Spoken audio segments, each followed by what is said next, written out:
now that growing controversy surrounding Missouri Governor Eric Greitens.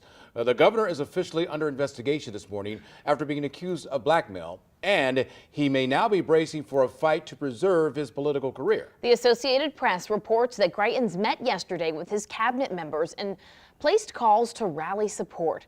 The St. Louis Circuit Attorney's Office also announced yesterday it will investigate the claims that Greitens took pictures of a naked woman and threatened to use them as blackmail.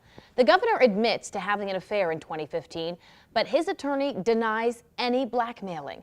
Now, there are still a lot of questions to be answered. One of those, can Greitens survive this scandal? He was known nationally as a rising star in the Republican Party. Is that still the case, though? Well, our Ryan Dean joins us once again with a look at public perception and why scandals like this can have a lasting impact on someone's career. Hey, good morning, guys. Yeah, we've seen several examples, right, in the past several months of the powerful being wrapped up in turmoil and falling from grace. Now, a psychology professor at Washington University says we're living in a time where people are being called out for inappropriate behavior, and there's a push to hold them accountable. We're seeing it in Hollywood, broadcasting, and in politics. Because there is a precedent for how people respond to a situation like this may well make it more likely for people in Missouri to say, well, if other people have been held accountable and have had to pay a price for their bad behavior, then if it is determined that one of our political leaders has done something similar, then he also should have to pay a price for that.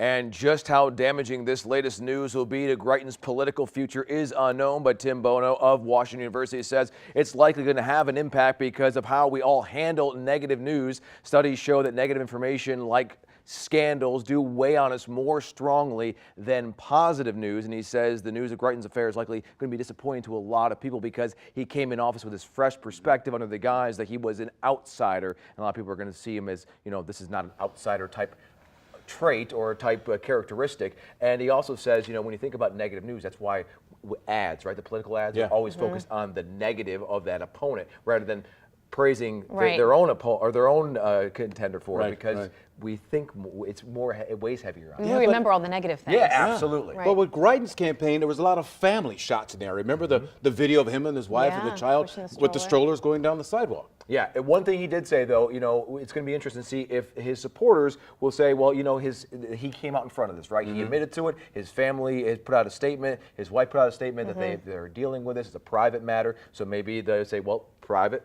you know, and then we'll deal with him being governor's governor. Yeah, we'll the whole blackmailing thing is really going to be what people... Absolutely. Well, let's see. All right, Lots Ryan, to come. Thanks so much.